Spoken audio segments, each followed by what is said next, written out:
Hello, everyone, and welcome back to week 3 of the Happiness Trap podcast. My name is Cassie, Hi, I'm Leah. Welcome.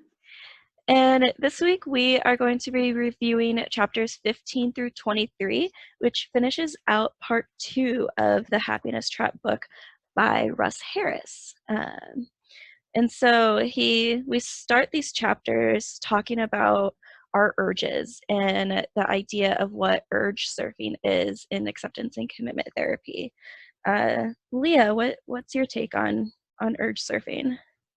I thought this was a really important part to include in ACT because I was like, yeah, sometimes, I do have thoughts and emotions or whatever, but what if I really want to do something, right? Like urges or things like that. I think the example he uses in the book is about smoking. Mhm. And so I thought this was really important that we notice urges just like we notice thoughts and emotions, right? And that urges aren't fact, right? Urges aren't necessarily the thing that we have to act on. We have the choice to do that. So I thought that was an important part to bring up. What about you? What did you think about it?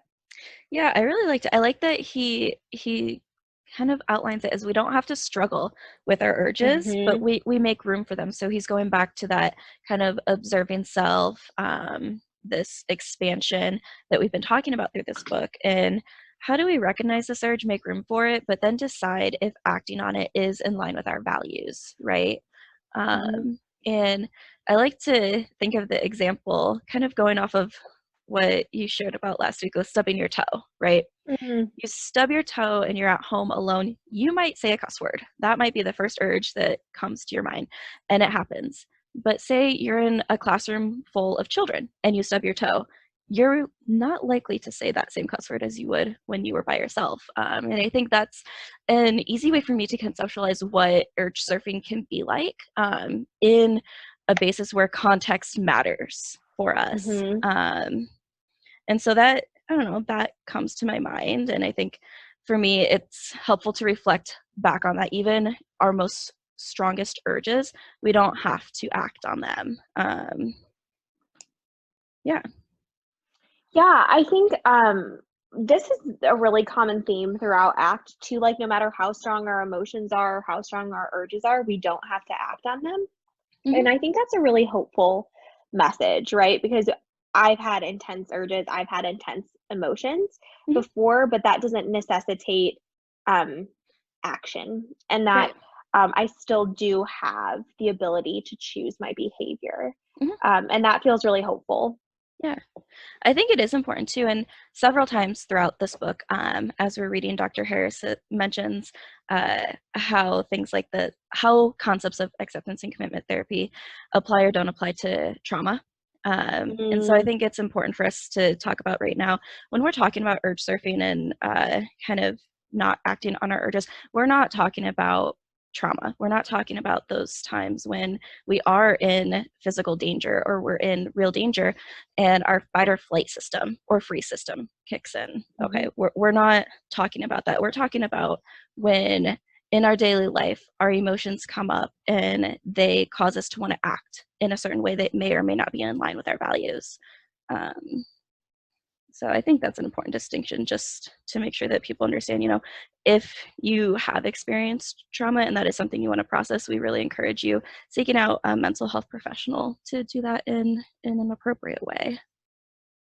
Yeah, I'm glad that you said something about that. Trauma is one of those sticky wickets that actually, changes the way that your brain processes things and processes information. So it's really important to seek professional help when there is trauma around. Yeah. Yeah, so that's our sidebar for trauma with Our urge surfing. disclaimer today, our Our trauma disclaimer. disclaimer. uh, Yeah. So I was interested as I was reviewing this material for this week. Um, the connection, lol, the connection between connection and connection, um, because connection seems to be a new word or concept that he introduces in this section. And so I guess what would you think about connection and its relationship to mindfulness? mhm. Um, are they similar? Are they different? Go help me understand that. Yeah, so in my mind, they're a lot of the same thing. And when he finally gets to talking about mindfulness, he acknowledges that they can be two different words for the same thing, because they both really look at kind of bringing our awareness to the here and now and what's happening. Um, and I think connection kind of has a different pull for me though, because it's more of this kind of connecting with our environment and connecting with our experiences. And I like that word for that experience because it helps us feel more engaged with what we're doing. Mm-hmm. Yeah, I mean, I think that in the here and now part, he mentions that our ability to act only happens in the present moment, Hmm. right? And so that's why we have to bring our awareness to that present moment because that's the only place where we do our creating, right? Creating Yep. our life. It happens Yep. in the here and now moment. Hmm. And so I thought that was important. What do you think about connection and diffusion? I think there's a link there. I don't, do you see a link? Oh, yeah, definitely. So when we talk about diffusion, it's the process of kind of separating our thoughts from our emotions, from our behaviors.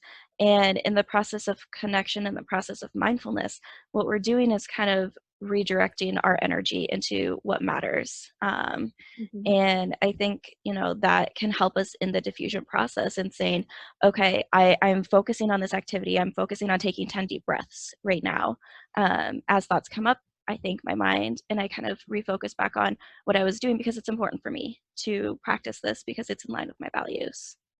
Yeah, that's kind of what I was thinking too, that like really, using connection and mindfulness is really essential when practicing diffusion because it's Hmm. helping us to recognize those things, those emotions, those thoughts as they come up in this moment. And then again, anchoring back to where we can be present and have the power of action.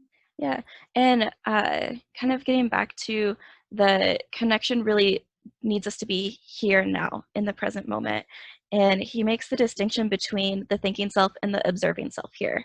The Mhm. thinking self oftentimes lives in the future, worrying about what's coming up, planning for what we have to do, or it lives in the past, ruminating on a mistake that we made, or worrying that something that we said to somebody was taken the wrong way. And the thinking self has the ability to kind of be in both of those places. It can weave in and out of the past, present, and future, but the observing self is only right here and now. The observing self only exists in this moment. And that's why it's a really powerful tool for then practicing some of these connection and mindfulness strategies. Yeah, I think this really powerful line about the thinking self is it's on page 125 and it says our thinking self tells us that things shouldn't be as they are, that we shouldn't be as we are, that reality is in the wrong and our ideas in the right. It tells us that life would be better somewhere else or we would be happier if only we were different. And that is truly the opposite of what connection and mindfulness is, Hmm. right? And so I like that call out for connection to be happening through the observing self. Yeah, definitely. And I like that he points out too that the observing self is incapable of boredom, right? Mm, Because we think about being bored when we have nothing else to do. But that is our thinking self kind of getting caught up in, well, maybe I should be doing something, or there's a lot of things that I need to be doing, but I don't want to. But the observing self, it's not bored in and of itself. It's just observing everything that's going on.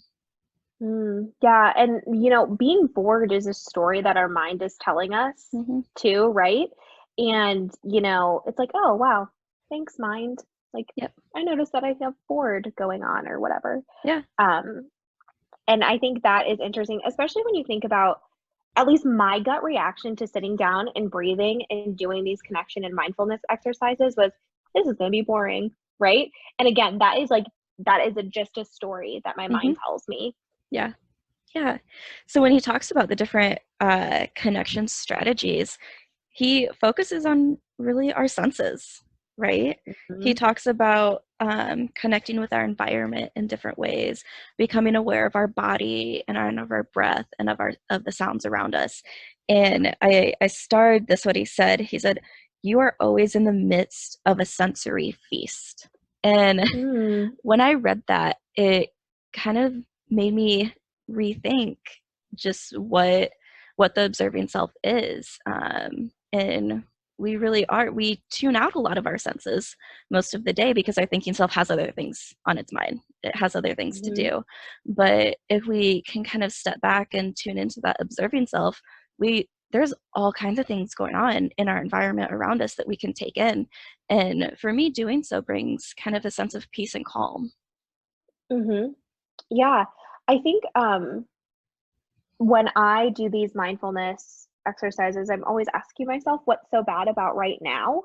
Hmm. And then so I'll say, "What's so bad about right now?" Like, today when we're recording it, it's sunny outside, so my eyes see the blue sky and, I smell my coffee and whatever, right? And it's so right now is great, right? This Yeah. moment is great.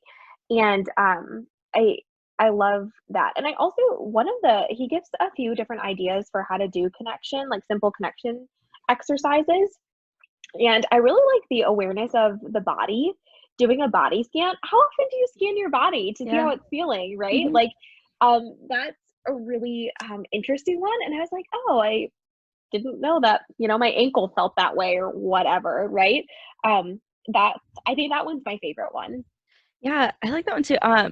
I recall seeing kind of a social media thing going around the last couple of months that it's just says, relax your shoulders and unclench your jaw, right? Mm, And every time I come by that, I'm like, oh, I am holding tension a little bit in my shoulders and my jaw.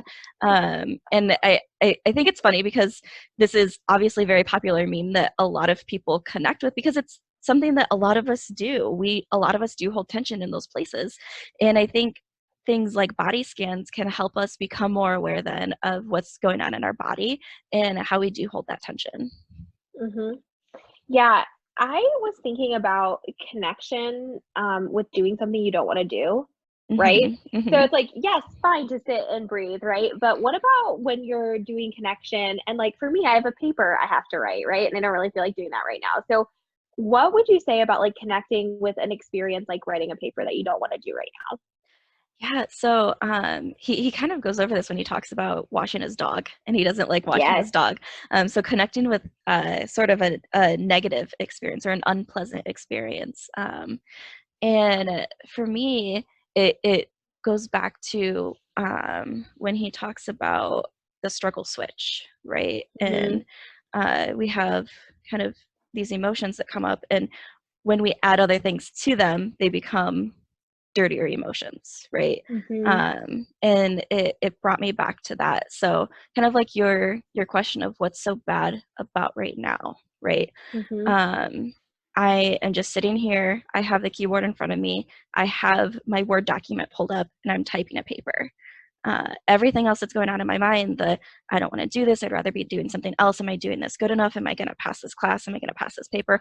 All of that just really confounds the experience. And if we can kind of let go of our thinking self in that way and really connect with the observing self, then we don't experience as much displeasure or as much discomfort in those moments. right, and I think, like, in this example of writing the paper, right, writing a paper is in line with, one of my values, which is Hmm. to help other people, right? That's a Hmm. value of mine, and I wanna do that through becoming a counselor, and Hmm. in order to do that, I need to graduate, right? And in order to do that, I need to write this paper, Yep. right? So, I have found that it is helpful when connecting with unpleasant experience to dig into what value is wanting me to do that in the first place, Hmm. right? Like, why do I care about doing this? Because if I didn't care about doing it, I wouldn't do it, right? Right. So what is prompting me to go ahead and do this experience? And that Hmm. helps a lot. Yeah, I have the same experience when I'm working out. Mm, yeah. I don't like working out. I'm very pain averse. Mhm, And it really helps me though when I'm working out. If, I get caught up with, oh my gosh, like I'm out of breath, my side is hurting, my legs are hurting, I just want to stop, then that makes the time go by really, really slow for me. And I keep kind of mhm, checking like how much longer do I have to go? Should I just stop? Right? Oh, I've done it long enough. I'll just cut this one short. And that makes the experience a lot worse for me. But if I can kind of step back and say, I'm nourishing my body right now. I'm working towards a fitness goal that I have. I'm keeping myself healthy. I feel more motivated and kind of like, yeah, I can go for even longer right now. So it's that idea of really just connecting with what we're doing, even if it's not the most pleasant thing at the moment. Mhm. Mhm. Yeah. Yeah. I have a friend who says to me all the time, "You can do hard things." And I think of that also while I'm doing those things, because even connection, even in itself, can be a challenging thing to do, Yeah. right? And so just the idea, like, you can do hard things, right? And it's like, yeah, this is hard, and I'm gonna go ahead and connect with that because there is space in me for this unpleasant experience and everything else. Yeah. He says in the book, when we really pay attention and we put aside the stories of the thinking self, we discover that these events just aren't as bad as we expected. Mhm. And I think for me at least that just rings so true. Yeah, I mean, and also it's true in my experience all the Right. time, right? Yeah. Things that I've put off just aren't that bad after I just do them, Yeah. right? And so, yeah, it's never as bad as I think it's going to be. Yeah. And this is one of those times where we're going to say, don't trust us. Just Mhm. don't kind of take what we're saying as the truth. Try it for yourself. Try that unpleasant thing that maybe you've been putting off, and try to really connect with it and see, was it as bad as you expected it to be, and kind of see how connection works for you. Right, because it also, here's the other thing, and I think Dr. Harris would say this too. It also could be exactly as bad as you thought it was, Yeah. right? But you have room for that experience as well Right. inside of you, right? Yeah. So, yeah, give it a shot. Yeah. All you students, finish your final paper, see what you think. Get through exam week. I'll be right there with you. uh, So, we've been talking about mindfulness for mhm. a little bit right now. And I think that this is an important time to talk about what ACT is and isn't. Mindfulness does have a spirituality connotation to it, right? And so I thought that this chapter about what ACT is and isn't was really important. Mhm. Especially saying, it's not meditation and it's not a religion or a spiritual belief system. I don't know. What was your take on that? Yeah, I really liked that he brought this up because a lot of times when we think of mindfulness, we think of meditation, we think of Eastern practices, right? We think Hmm. of things like Buddhism, where a lot of these concepts are really popular. But I really like the line where he says, ACT asks you to clarify and connect with your own values. ACT does Hmm. not encourage you to adopt any particular belief system. So rather than where a religion would say, connect with these values, connect with these beliefs. ACT is saying, do your own exploration and then connect with those, connect with what you find along your own self exploration. And I really liked that idea of this can be what you want it to be and what you need it to be. Mhm. Well, and then it fits with a lot of different experiences, Hmm. right? And it fits with a lot of different belief systems. Um, I think that this point was really important. He writes, the bottom line is always the same. Does this help me create the life I want? Hmm. And we go back to back all to that kind of idea all the time. Does this make life meaningful? Does this make my life richer Hmm. in some way? And um, ACT is about taking action towards creating a rich and meaningful life. Right, Um, and that's not necessarily a spiritual practice, right? It right, can be for some people, but it doesn't have to be. right. Yeah, it's not this. He says ACT is not a pathway to enlightenment. ACT isn't Mm, going to give you all of the answers. It's not going to take away all of your pain and suffering. Actually, almost the opposite of that. In helping you create this rich, full, and meaningful life, it's teaching you how to accept the pain that inevitably comes along with living. hmm. Yeah. Um, right. It's not a pain-free existence, right? Hmm. It's not such a thing as that, right? Right. Yeah. So yeah, I think that is a really good call out as well. Yeah.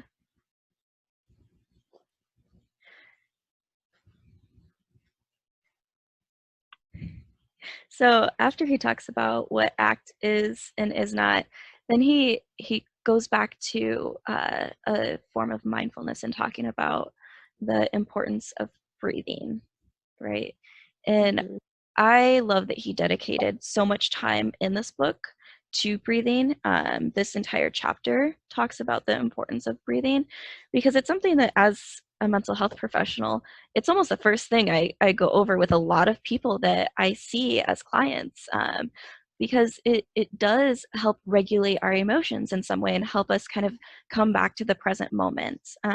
But what did you think about him going back to breathing yet again? I loved that. So when I first started my clinical work, the first coping skill that I learned to teach my clients was doing breath work, Mhm. and I used it universally, and it helps almost everyone, right? Yep. Like, truly, I have not had one single person said, "I feel worse after doing deep breathing," right? It just hasn't happened. I've had some people say, "I feel kind of the same," right? Mhm. Just maybe a little bit more oxygen. Um, but yeah, and so I just applied that skill universally. I do it in session with my clients. I lead guided breathing with them. We, do a few centering breaths all the time. And it is something that I just keep coming back to, and it is accessible Mhm. for so many people, right?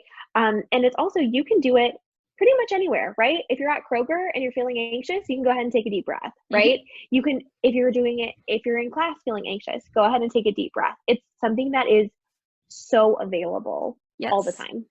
Yeah. He says your breathing can become a powerful aid, an anchor that steadies you in the midst of emotional storms. Mhm. And that image for me kind of makes me think of like the eye of a hurricane, where the eye is the most calm part of the hurricane, right? Mhm. Everything else is going on around it, but the eye is really still and really calm. And breathing can kind of help us get to that place, even when everything else around us is chaotic. Exactly. And I love that he calls it, "If you're breathing, you're alive." Yeah. I think that's funny. But it's also a really great call out, because I think that for sometimes when we're having moments of anxiety, because our fight or flight kicks in, we are actually fearing for our survival, even if we don't realize that's what's happening, Mhm. right? We're actually afraid that we're in serious danger. Yep. And connecting to our breath reminds us that we actually are alive, that there Mhm. maybe is no active threat right now. Yep. Again, if there is an active threat, very different story. But if you're safe, right, and taking a deep breath can remind you of that, and help the anxiety not to take over in that moment. Right. And not only does it remind you of that, but there is a ton of research on the physiological benefits of Hmm. taking these breaths and how it moves us from a fight or flight to a more calm sense within our own nervous system. Hmm. Now, I took neuropsychology a long time ago, so that's all I'm going to say about that. Hmm. But I do know that the research is out there, and not only does it help calm our minds, but it calms our bodies too. Yep, absolutely. Just by breathing, folks. Yep. Um, he talks about the power of just one deep breath, right? And I Hmm. think for that, it sounds simple, right? And the practice itself is simple. I think it gets down to our willingness to try it and to practice it, and again see if and how it works for us. Absolutely, right? Again, don't trust us saying so. Try it and see if it works in your experience, right? Hmm. Right. And again, he says the goal is to control your breathing, not your feelings. So Hmm. while we've been talking about there often is this kind of added benefit of feeling more calm and more still when we connect to our breath, try not to have that expectation because it might not happen every time, right? It Hmm. might not take away that anxiety, but it might quiet our mind a little bit more so we can, again, act in a way that is meaningful to us in that Hmm. situation. Yep. When I learned breath work, one of the things that my supervisor told me was to do it until you yawn. because that's a pretty good indication that your body is getting oxygen in the blood and all of that. I'm not a scientist, but he actually is. So he said, like do it until you yawn, and that's a really good indication that you've done it for long enough to get the benefit of it, right? Because doing a quick breath is not going to be as therapeutic as doing this really powerful one deep breath or a series of deep breaths. Right. The longer you can practice it, I think the more benefit definitely you can get from it. Mm-hmm. Absolutely. And then, as this book moves on, he highlights, after breathing, it seems like kind of a different concept, but maybe it's connected, self-esteem and self-acceptance. I thought that was really interesting, especially considering the negative thoughts that sometimes we have about ourselves, right? That maybe create some low self-esteem. So what did you think about that? Yeah, I thought, this is one of those things that I don't think about too often because I do get caught up, especially when I'm working with clients, of I want you to feel better about yourself, right? And so Yeah. we're going to do these things to make you feel better about yourself, but trying to then lean back on the practice of acceptance, and that can create more problems for us too. He talks about kind of the problem of high self-esteem, right? So we all know low self-esteem definitely gets us into some trouble sometimes with our thoughts and our emotions, but we don't often think about the consequences of high self-esteem either, right? High self-esteem can make us feel pressured to kind of keep up appearances and keep up our performance. It can cause us, like he gives the example of the woman who really pours everything she has into her job to where she's saying yes to everything her boss asks for. She's working really late at night, and that takes away from her family time. And when she got down to it, family was a higher value for her than her work. And so I think that was a really good example of how when we want to feel good about ourselves and we really pour everything we have into maintaining that good feeling for ourselves, that might detract us from what really matters to us. Yeah, this section felt really countercultural to Mm-hmm. me. Really, really countercultural. Like I think, this high self-esteem culture is like very sought after, right? We want high self-esteem. That's what we want, right? And I think that this was like a really good indication that you can filter your self-esteem through diffusion as well, right? That all of these thoughts that you have, you can filter. You don't have to get too connected to them, right? Mm-hmm. They're not actually about who you are, and that making decisions in alignment with values actually creates a richer experience. Like it kind of doesn't, high self-esteem or low self-esteem isn't necessarily the thing that we're trying to change. Mm-hmm. It's behaviors, Right. right? Yep. And that was really powerful to me. Really Yeah. powerful shift. Yeah, it is a powerful shift. And I too like the example he gave then of this attraction of opposites, right? So if Mm-hmm. someone says to you, and I'm going to quote the book, I am a perfect, competent, lovable, worthwhile human being. Your initial thought is to counteract that, but I'm not because, but wait, but no, you don't know this, right? And the same is with the opposite thought. I am a useless piece of human garbage. Wait, Mm-hmm. but no, I'm not all the time, but you didn't think about this, right? So Mm-hmm. these two extreme positive and negative thoughts, they both cause us to kind of look for evidence or facts of the opposite. Mm-hmm. Yeah, they do. And then again, then we're arguing with our mind, Yep. right? Hmm. And then we get stuck in the struggle switch. Right. Because it pulls us out of that observing self. It pulls us out of that connection moment. Mm-hmm. Yeah. Um, yeah, and then I love the chapter. I think his chapter titles are hilarious. So the one, you're not who you think you are. Hmm. And I thought that was like a really good call out that not all of our thoughts are true, Yeah. right? They're just not. Yeah. And so and that applies even to what we think about our very selves. Hmm. Yeah, it does. And it connects back then with that self-acceptance piece, Mm-hmm. right? So that acceptance of just kind of what's going on for you right now in this moment as the observer self. Mm-hmm. because at the end of the acceptance chapter, he gives the example of a documentary, right? A documentary about Africa is never going to be the same thing as experiencing Africa. And then he connects that back to our minds of the thinking self selects a few dramatic memories, edits them together with some related judgments and opinions, and turns them into a powerful documentary entitled This Is Who I Am. But that's just what it is. It's another story, right? It's another story we're telling ourselves. And so it gets back to that we're not who we think we are if we can take the moment to connect with that observing self. Right. And he gave a good example of connecting with that observing self with the notice yourself noticing. This was kind of a bizarre concept to me because I'd never thought to notice noticing before, right? Like I was like, that is interesting. And it seems pretty simple to engage with it. I don't know. Have you tried this before?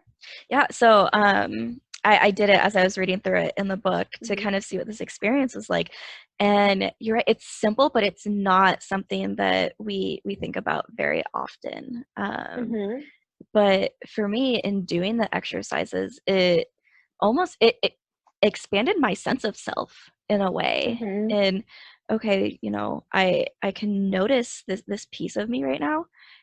And I can also, it's that metacognition. I can realize, I can notice that I'm noticing it. And, we talk about metacognition in psychology as being something that is kind of uniquely human. And I think in this way, it's kind of cool to connect with that concept a little bit. Yeah, I agree. It's kind of like a woo, like look at this cool thing my brain can do. Right. Because you can be aware of, like my wrist hurts. Okay, so I can be aware that I'm noticing that my wrist hurts right now, and that's kind of strange, right? But that's we actually do it kind of a lot, We right? do. Yeah. Yeah. The metacognition. Don't notice we're doing it. The thinking about thinking. Essentially, the thinking about thinking. Yeah. That was a cool thing. I think this observing self is a harder piece to grasp about ACT until you engage with it a little bit more. Right. I'm like, okay, like this is a little bit, it's a really important and foundational concept, but it's a little bit hard, I guess. Right. I like that he called it pure awareness. The observing self is pure awareness, because that is all it is. It's just becoming aware. It's just noticing. We've talked about, anything that you might add to the observing self as a judgment, saying it's right or wrong, or anything like that. That's the thinking self, right? The observing self is just the awareness piece of it. Right. And he says the observing self is the source of true acceptance. This is where we start doing that work. Yeah. He says the observing self does not change, and it can't be improved on in any way. And in kind of light of that thought that it can't be improved on in any way, it's perfect how it is. Yes. Is that hard? I wonder if that's hard for anyone to admit, that there is something about them that cannot be improved upon. Yeah. And because it can't be improved upon, it doesn't need to be improved upon. Right? We all have that part of ourselves. I recoil from that. When you said that, I was like, ooh, that's hard, right? So I wonder if there's anyone else there who is like, ooh, okay, that one's hard. Because I think we, in our growth, I think there is like a culture of self-help growth. We're obviously in self-help and growth work, right? And so the idea that there is actually something that like is already good, it's like, okay, here we are. Yeah. That also feels countercultural to me. It does, right? Because we're always looking for how we can be better. We're always looking for how we can improve. And this is something that doesn't need that. It doesn't need that, and it always is there. Yeah. Very cool. I think as we've talked about the observing self and how this is a new concept to Western culture, in that there wasn't even a word for it. in the English language, at least. And as we talk more about it, I think we see why. Because it is countercultural to a lot of things that we believe, a lot of the things that we're told growing up about how we're supposed to be, how we're supposed to manage things, how we're supposed to problem solve things. And this just isn't that. Yeah, it really isn't. And I think that, I don't know if this is, from our particular, like I would say I'm from a Midwest culture, Mhm. right? And there's the Midwest work ethic, right? Like keep working, keep producing, be industrious, whatever. And, I think that all gets, we filter all of our information through those lenses. And this feels very different from that. Yeah, it is very different from that. Yeah. Mm-hmm. It's this constant thing that's always been with us. It was perfect Mm-hmm. even when we were babies and we didn't know. We couldn't kind of wrap our minds around what an observant self was. Mm-hmm. And it's the same then as it is now. It doesn't need to be improved upon. It doesn't need to be changed. It's not good or bad. It's not right or wrong. It's just there. It just exists. Yep. Yeah. This one I'm gonna have to sit with for a while, right? I think it's fine. And if anyone else is reading this book and was like, I'm gonna have to sit with this idea for a little bit, that's fine too, because Yeah. it's a harder concept. It is, definitely. And it might mean different things to different people, and it might evoke different thoughts and reactions to different people, and that's okay. Again, see what it is for you. Let it be. Yep, Breathe into it, if you will. exactly. So that's what he ends this section with, is again going back to the observing self. Did you have any last minute thoughts on these chapters that we reviewed this week? No, I think that bringing up, connection and mindfulness is a really important part of this whole system of understanding the self and problems and things like that.